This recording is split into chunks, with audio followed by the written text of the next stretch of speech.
La noche del 5 al 6 de enero en México, como en muchos países del mundo, festejan un momento especial. La costumbre es que millones de pequeños cierran sus ojos con la esperanza de tener sus regalos. Según esta tradición, durante la noche 3 personajes visitan los hogares a dejar el obsequio esperado. 3 hombres de nombre Melchor, Gaspar, Baltasar, los famosos 3 Reyes Magos. Es tanta la emoción y el nerviosismo de los más pequeños que esperan que la carta redactada por los mismos niños llegue a su destinatario. El silencio de la noche, de tanto pensar en ellos, les parece oír el sonido de sus pasos, el roce de sus túnicas de seda por los pasillos. Pero ¿de dónde provienen estos misteriosos personajes? ¿A qué se dedicaban? ¿Qué significado tiene el oro, incienso o mirra? ¿Quién dio inicio a la famosa Rosca de Reyes? ¿Y cómo se conmemora este suceso histórico alrededor del mundo? Soy Israel Rodríguez, bienvenido a tu canal Irrifer y echemos un clavado en la historia, en la famosa vida de los 3 Reyes Magos. Would you like a receipt?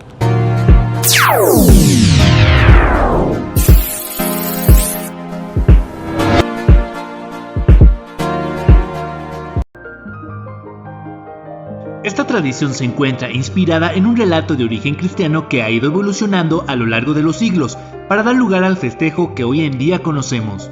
O también es conocido por la palabra epifanía, que su significado se define como una manifestación, aparición o revelación. La palabra viene del griego epafainia, la cual se conforma del prefijo epi, que quiere decir por encima, y del verbo phainein, traducido como mostrarse o aparecer. La palabra epifanía tiene 2 significados diferentes. Según la Real Academia Española, el primero tiene que ver con una festividad que celebra la Iglesia Católica el día 6 de enero en conmemoración de la adoración de los Reyes Magos. El origen de esta tradición se remonta a un relato bíblico ubicado en Mateo capítulo 2.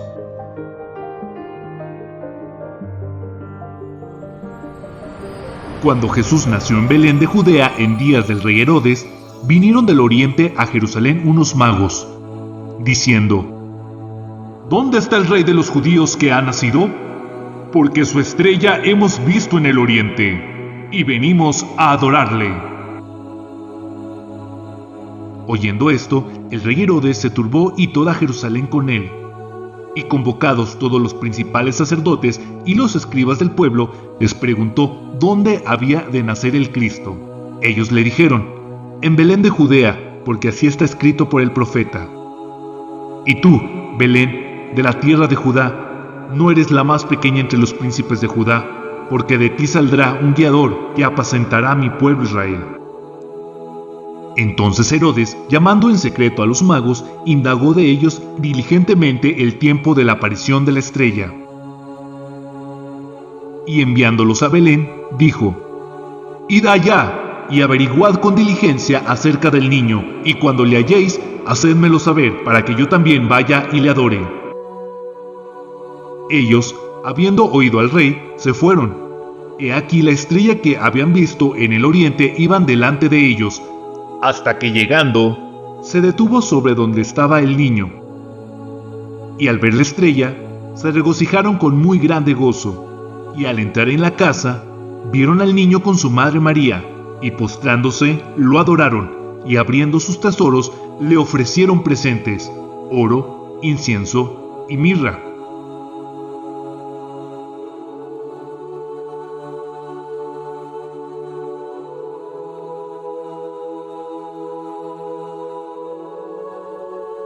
Pero siendo avisados por revelación en sueños que no volviesen a Herodes, regresaron a su tierra por otro camino. Después que partieron ellos, he aquí un ángel del Señor apareció en sueños a José y dijo: levántate y toma al niño y a su madre y huye a Egipto, y permanece allá hasta que yo te diga, porque acontecerá que Herodes buscará al niño para matarlo.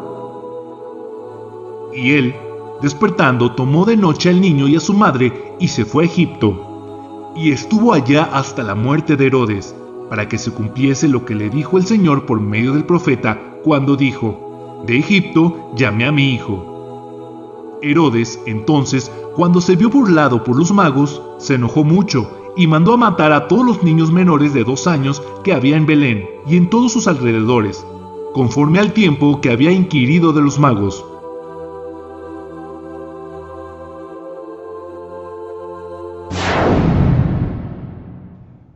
La única alusión que tenemos a estos personajes aparece en el Evangelio de San Mateo, en el que se menciona a unos magos de quienes no da nombre ni dice que fueran reyes y ni mucho menos que fueran tres.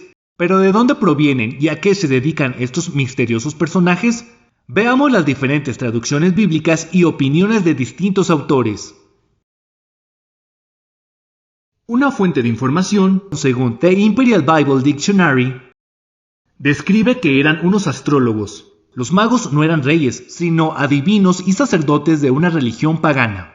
Según Heródoto, los magos eran una tribu meda, pueblo cuya procedencia era Asia Central y el norte del mar Caspio. Se instalaron en el territorio donde actualmente está Irán, que alegaban interpretar los sueños, se habían encargado oficialmente de los ritos sagrados. Eran en suma la clase docta y sacerdotal. Tenían, según se suponía, la capacidad de sacar los libros y de la observación de las estrellas, una perspicacia sobrenatural en cuanto a los acontecimientos venideros. Las investigaciones posteriores propenden a hacer de Babilonia, más bien que en Media y Persia, el verdadero centro de magia. Originalmente los sacerdotes medos no se llamaban magos. Sin embargo, los caldeos le dieron el nombre de magos debido a su casta sacerdotal, y es así como hemos de explicar que Heródoto dijera que los magos eran una tribu meda. Otra fuente de información: conocemos la afinidad que había entre la magia y la astrología. Los que interpretaban las estrellas fueron, por consiguiente, los primeros en presentarle dones a Jesús. Otra traducción de la Biblia Nácar Colunga emplea la palabra magos con la siguiente nota aclaratoria. Se distinguía por su afición al estudio de la astronomía, o mejor, astrología, que era la ciencia adivinatoria basada en el principio de la vida de los hombres, se desarrollaba bajo la influencia de los astros. Otra Biblia de traducción del Nuevo Mundo de las Santas Escrituras emplea la palabra astrólogos. Después que Jesús hubo nacido en Belén de Judea en los días de Herodes, el rey, miré, astrólogos de las partes orientales vinieron a Jerusalén. Otra fuente de información, el libro Comentario Bíblico de Matthew Henry, escribe: quienes eran estos sabios se les llamaba aquí magos. Este título han de tomarse aquí en buen sentido, puesto que entre los persas eran llamados magos los filósofos y los sacerdotes, especialmente los astrólogos, como se puede evidenciar en este caso por la forma en que apercibieron de la estrella y la conectaron con el nacimiento del Mesías. Dentro de las torres de Babilonia, los magos eran una fuerza poderosa. Eran famosos por ser curanderos e intérpretes de los sueños. Antiguamente existía la creencia que los dioses estaban en contacto con el hombre a través de los sueños y en ellos se les advertía de su suerte y de acontecimientos futuros. Esta creencia hacía que tener el poder de interpretar esos mensajes solo estuvieran en posesión de magos. Además, eran maestros de rituales sagrados, encantamientos y profecías. Estos poderes infundían respeto y temor, por lo que eran considerados como reyes, es decir, no eran reyes por linaje ni por sangre, sino que tenían la consideración y seguramente el trato de un rey, por su reputación y sus poderes. Estos magos eran los consejeros personales de los verdaderos reyes, y sus consejos eran tomados muy en serio para el devenir de la ciudad y del pueblo. Y al entrar en la casa, vieron al niño con su madre María, y postrándose, lo adoraron y abrieron sus tesoros. Le ofrecieron presentes, oro, incienso y mirra. En la Biblia nos relata que unos magos llegados de Oriente fueron guiados por una estrella para que adoraran al rey de los judíos que acababa de nacer. En aquellos tiempos, los tres elementos tenían un valor muy alto.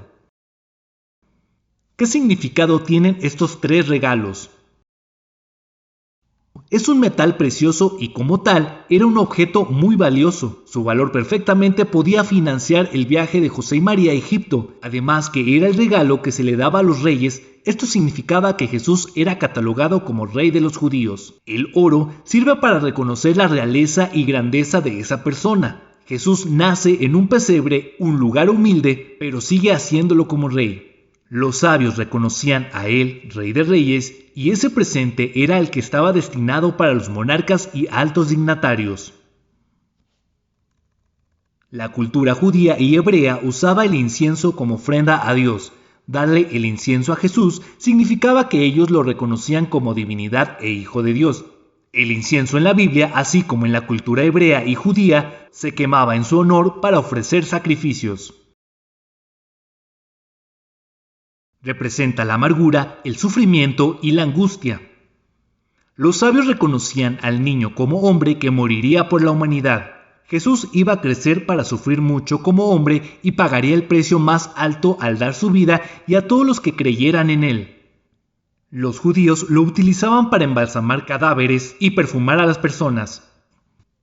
Jesús era hombre y como tal moriría joven, siendo necesaria esa resina para que su madre pudiese ungir el cuerpo sin vida cuando llegase el momento del deceso. Es decir, su uso era el cuidado último a los muertos antes del entierro. El sentido de este presente para el niño Jesús era un anticipo de que iba a morir, como un humano más.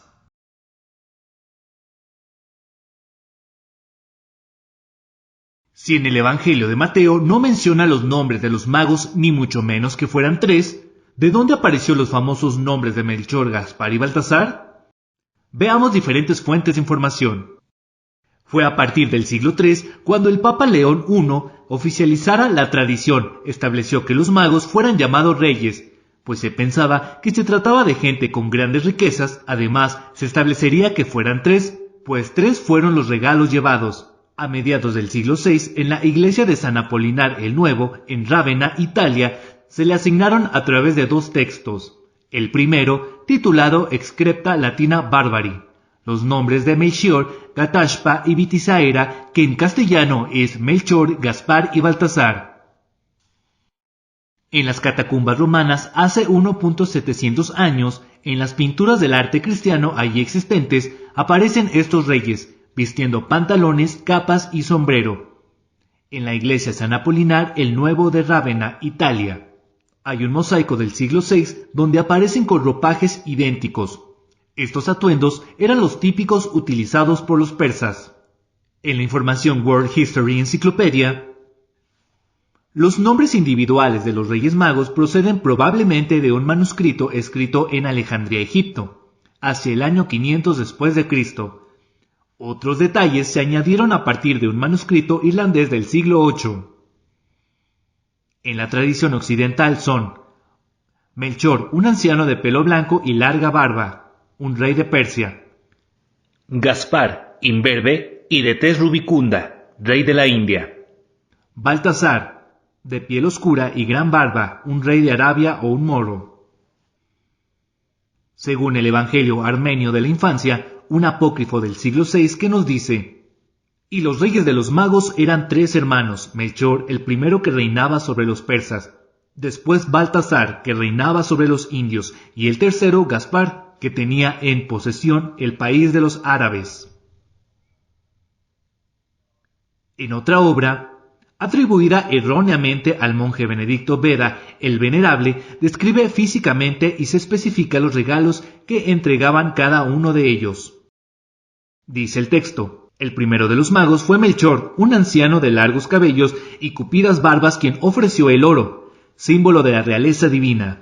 El segundo, llamado Gaspar, joven imberbe, de piel encendida, honró a Jesús presentándole el incienso, ofrenda que manifestaba su divinidad. El tercero, llamado Baltasar, de piel oscura y con toda su barba, testimonió con la ofrenda de la mirra, que el Hijo del Hombre tenía que morir. A pesar de estas referencias a un Baltasar con la piel oscura, no será hasta el siglo XVI cuando se fije la imagen del rey como un hombre de color. En las representaciones medievales abundan los rostros claros y a partir del siglo XIV comienzan a cambiar la tendencia, coincidiendo con un contacto más estrecho entre los europeos y el continente africano. Como última curiosidad, tras la conquista de América, el descubrimiento de nuevas razas propició curiosas representaciones en el que uno de los magos adquiría el aspecto de un indígena americano, como en una de las Vascos Fernández, donde el rey de color es sustituido por un indígena brasileño Tupinamba. A partir del siglo XIX se inició en España la tradición de dar regalo a los niños en la Noche de Reyes. En el año 1866 se celebró la primera cabalgata de Reyes Magos en Alcoy. La tradición se extendió al resto del país, siendo adoptada esta tradición en otros países de cultura hispana. Tuvieron que pasar algunos siglos para que la tradición de los Reyes Magos fuera parecida a la que conocemos ahora. Esto sucedió durante el siglo XIX, cuando en España se convirtió la noche anterior a la Epifanía en Noche de Reyes. Esta tradición va de la mano con la expansión del cristianismo y con el Imperio Romano. Todas las antiguas colonias comienzan a construir un mito común, que se irá diversificando según las regiones. Llega esta tradición a las colonias de la Nueva España y se va transformando a través del tiempo hasta llegar a ser como hoy la conocemos. La famosa rosca de Reyes. Respecto a la forma del pan existen distintas versiones. Por un lado, se dice que la forma al principio era circular, por otro se dicen que era ovalada. No obstante, se coincide en que desde un principio se trataba de una forma redondeada, pues significaba el amor por Dios que no tiene principio ni fin. También la forma hace alusión a la corona de los Reyes Magos. En el siglo XVII se originó en Francia el pastel de haba, que es lo más parecido a la rosca de Reyes que saboreamos actualmente. En Francia se cocinaba una gran torta y se le escondía un haba, y quien la encontrase era condecorado con el título Rey del Haba. Antes de ser el famoso Niño Dios de plástico fue un haba, pero esto también dependió del origen de la familia, pues los adinerados solían colocar una pieza pequeña de oro, mientras que los pobres continuaban colocando habas. Galette de Royce o tarta de los Reyes francesa. Según esta tradición, la figurita de plástico que está en las roscas es la representación del Niño Dios y está oculto en la rosca de Reyes porque alude a la persecución que sufrió el niño junto con sus padres por el rey Herodes. Cuando los españoles evangelizaron a la población de la Nueva España, recurrieron a distintas estrategias como los villancicos, las pastorelas y por supuesto la rosca de Reyes. Esta última, la combinación con deliciosas bebidas que todos conocemos, el chocolate y el atole. Es así como la combinación entre la rosca y el chocolate o el atole simbolizan la combinación entre la cultura española y en este caso la mexicana. Así recuerdan el Día de Reyes en otros países. En Austria tienen la tradición de escribir un mensaje en el dintel de la puerta de la casa. El mensaje recuerda a la visita de los Reyes Magos al Niño Jesús. Además, hace de protector de la casa para el próximo año. Alemania. El 6 de enero en este país es sencillamente virtuoso. Aquí los niños pueden unirse a los Stersinger o cantores de Estrella de Belén, quienes recorren las calles entonando melodías, bendiciendo hogares y recibiendo donaciones que después regalan a otros jóvenes menos afortunados que ellos. Esta tradición surgió en el siglo XVI cuando niños y jóvenes de escasos recursos visitaban hogares para pedir pan y dinero, lo que cambió en el siglo XX. En este país se consume este pan, una hogaza tipo rosca con limón, pasas y almendras. En Italia, en este país, existe un personaje llamado Strega Befana, que en nombre de los Reyes Magos, lleva regalo a los pequeños durante la noche del 5 de enero. Se trata de una bruja de buenas intenciones pero con aspecto clásico, gorro en forma de cono, con verrugas y que se transporta en escoba. Cuenta la leyenda que los Reyes Magos, de camino a Belén, le pidieron su compañía. Sin embargo, ella se negó y al verlos partir, se arrepintió. Por eso, salió en busca de ellos, cargando un costal de caramelos, y sin éxito, decidió regalar dulce a los niños que encontraba con la esperanza de que alguno de ellos fuera Jesús. España. Aquí, en Día de Reyes, podrás conocer a Melchor, Gaspar y Baltasar, quienes realizan una tradicional cabalgata a través de las calles españolas, acompañados de camellos y pajes reales. Además, aquí se acostumbra a comer el roscón que suele tener un haba. Para quien lo encuentre, pague el actual o próximo pan.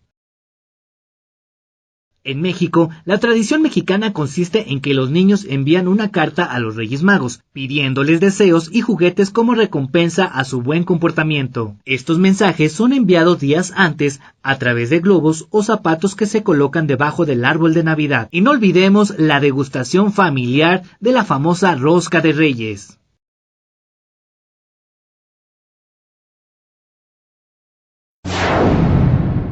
Nadie sabe dónde están ahora esos magos.